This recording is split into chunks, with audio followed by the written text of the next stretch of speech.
Estamos avanzando en este calendario electoral previsto para este año y hoy vamos a dialogar con Roque Fernández, precandidato a senador por el Partido Demócrata, pero también ex ministro de Economía, ex presidente del Banco Central, un hombre de la política y de la economía con quien tenemos el gusto de dialogar en esta edición. Roque, junto a Roberto Cornet, lo saludamos, bienvenido y muchas gracias por acompañarnos en nuestro programa. Bueno, muchas gracias. Igualmente, gusto en saludarlo y muy agradecido de estar con ustedes. Bueno, hay varios temas por hablar, pero comenzamos preguntándole un poco sobre cuáles son los ejes de campaña, cuáles son las propuestas para seducir al electorado al cual va esa propuesta que ustedes plantean para estas elecciones. Bueno, principalmente yo diría que en el tema económico nosotros creemos que es relativamente posible y fácil, si se quiere, recuperar la actividad económica en forma bastante significativa, haciendo una reforma tributaria que verdaderamente permita estimular la inversión en Argentina. O sea, hoy día tenemos una carga tributaria muy importante que lo que provoca fuga de capitales, y eso hace muy difícil ordenar todas las finanzas públicas y también ordenar la situación del empleo y de la distribución del ingreso. O sea, una economía que está en recesión o que está disminuyendo su actividad económica, donde hay fuga de capitales, hace muy difícil todo. Para eso hay que hacer una reforma importante. Para darle algún tipo de ejemplo, obviamente es un tema complejo, pero uno tendría que directamente reducir drásticamente las retenciones a las exportaciones, digamos del nivel que están, 35 a un 10%, y ese 10% que queda, tomarlo como una retención a cuenta del impuesto a las ganancias.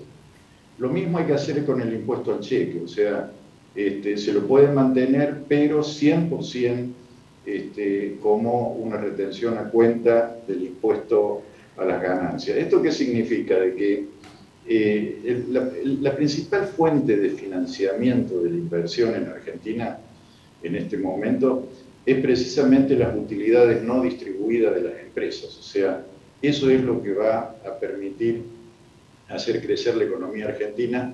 Más adelante, hasta que se normalice la situación de acceso a los mercados de capitales, podrá haber otro tipo de flujos de fondos que financian la inversión, pero es muy difícil que tanto los argentinos que tienen fondos en el exterior como los extranjeros inviertan en Argentina en este estado de situación. Ellos primeros van a querer ver que hay una estructura tributaria razonable. Observen ustedes que nosotros, con toda la cantidad de impuestos que tenemos que competir con países como Estados Unidos, digamos, donde el impuesto a las ganancias es 20%. O sea, nosotros tenemos 35%. Yo no digo por el momento bajarlo, en el futuro también hay que bajar eso para poder tener un atractivo en el mercado internacional de capitales para que venga la inversión y se generen los puestos de trabajo que Argentina necesita imperiosamente. Lo mismo con respecto a la legislación laboral.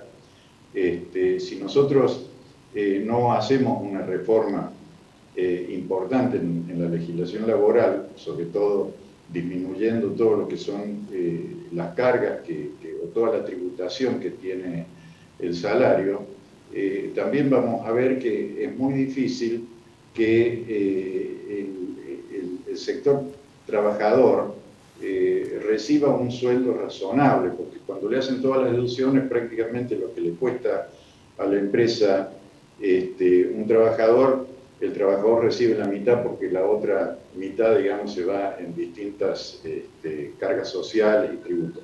Todo es posible.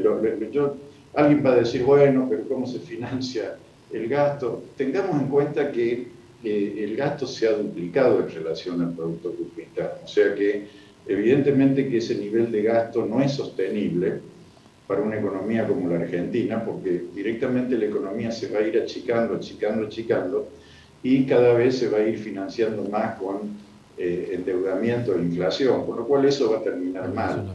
Por lo tanto, hay que encarar esta reforma de fondo, y yo diría que dentro de lo que sería la plataforma nuestra, este es uno de los temas. Por supuesto que hay un montón de otros temas que quiero hacerle una pregunta.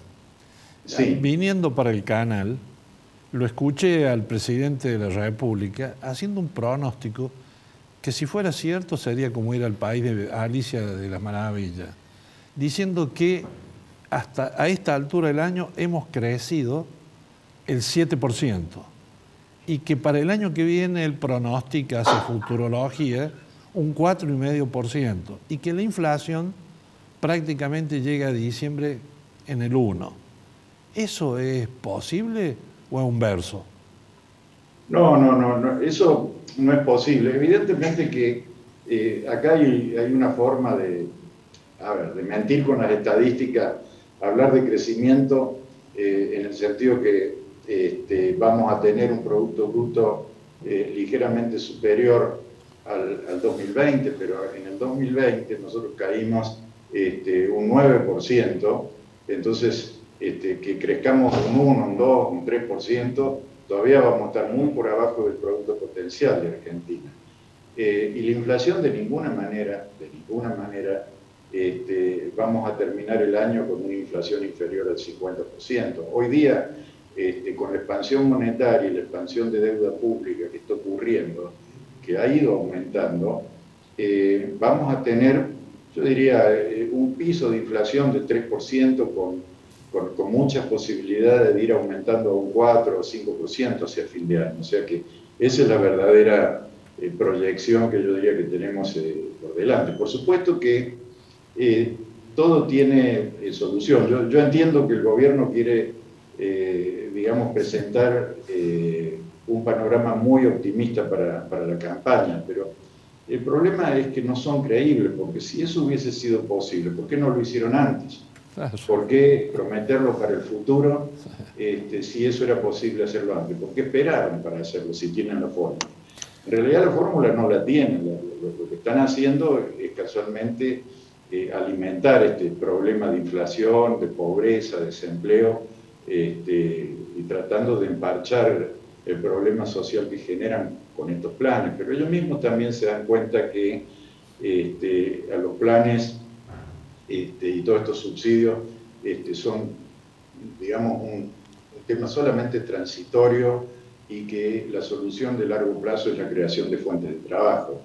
Entonces, pero no tienen la credibilidad suficiente como para mover la economía. O sea, cualquier cosa que ellos anuncien de un futuro feliz no es creíble. O sea, está bien, lo pueden usar en la campaña, pero no es creíble, no le va a dar resultado eso. Más bien le podría dar resultados si empezaran a tomar las medidas ahora. Pero decirle que en el futuro van a tomar las medidas para que la economía crezca y la inflación caiga, no va a ser creíble. Roque, en relación a lo que usted viene planteando y que también tiene que ver con las preocupaciones de la gente, la inflación, la falta de empleo, el hecho de que el gobierno tenga planchado el dólar, las tarifas y la preocupación y de alguna manera las críticas, ¿no?, sobre todo de sectores de la oposición hacia el gobierno, en cuanto a cómo llegar con cierta tranquilidad ficticia en lo económico a las elecciones, pero qué puede ocurrir después, ¿no?, una vez que ocurran los comicios. ¿Cómo ve usted el escenario económico en estos meses? Y yo veo que estos meses van a estar prendidos con alfileres, digamos, van a estar, digamos, subiendo la tasa de interés, tratando de esterilizar la expansión monetaria que financia el gasto, colocando más deuda pública, más deuda del Banco Central. Con eso van a estar aparentemente conteniendo el dólar, pero la verdad es muy peligroso ir por esa vía, digamos, porque ya vimos lo que le pasó, digamos, al gobierno de Macri en el 2017. Verdaderamente se seguía una política muy parecida, donde se había puesto lo que le llamaban un inflation targeting, meta de inflación, que se trataba de mantener esa meta subiendo la tasa de interés para de esa manera absorber el exceso de liquidez y cumplir con esa meta de inflación. Hoy día están haciendo lo mismo, nada más que en lugar de poner una meta de inflación, están tratando de mantener que el dólar no pase de 170, 175, o sea que tiene una meta dólar blue, dólar del mercado que se refleja en la bolsa, en el mercado de capitales. Entonces, ¿eso qué significa? Que cada vez tienen que ir subiendo un poquito más la tasa de interés para poder mantener esa brecha que hoy día es muy importante con respecto al dólar oficial. Y eso le fracasó precisamente al gobierno de Macri en el año 2017, cuando incluso al tener este problema después de lo que sería en el año 2018, pusieron lo que fue el impuesto a la renta financiera como un complemento para fortalecer la finanza pública y no, digamos, dejar disparar un poco el déficit que se le complicaba. Y eso provocó, porque más allá de los eufemismos, o sea, ese era un proyecto que había puesto Sergio Massa, que Juntos por el Cambio lo hizo propio. Pero eso fue una señal pésima, porque fue ponerle un impuesto al ahorro de los argentinos que se canalizaban en esos títulos que eran LEVAX o LELIX, que eran letras que emitía el Banco Central, y eso le provocó la corrida cambiaria que terminó produciendo los efectos en el año 2018, que significó la pérdida de imagen del gobierno de Macri. O sea que esas son soluciones que nunca han funcionado. Pueden servir por un periodo muy, muy corto, pero a la larga no resuelven el problema de fondo, que es, digamos, Argentina tiene lo que se llama un problema de dominancia fiscal, que lo que es el fisco, lo que son las cuentas fiscales, domina el resto de la macroeconomía. O sea que en la medida que esos temas no se resuelvan, que se crea, que se pueda mantener un equilibrio pisando las tarifas, pisando el dólar, todo eso tarde o temprano no se puede contener más, y se refleja con un ajuste en las variables nominales que han sido retenidas artificialmente durante un tiempo. Pero eso es parte de la historia argentina, no de estos últimos 2 gobiernos, sino desde bastante tiempo atrás que se repite este fenómeno. Roque, la verdad que nos gustaría seguir charlando mucho tiempo más, no tenemos lamentablemente esa posibilidad ahora, seguramente nos vamos a volver a contactar con usted. Gracias por habernos acompañado, por charlar con nosotros en este espacio y lo vamos a convocar en una nueva oportunidad nuevamente. Muchas gracias, un fuerte abrazo. Muchas gracias. Bueno, de nada, gusto en saludar. Igualmente.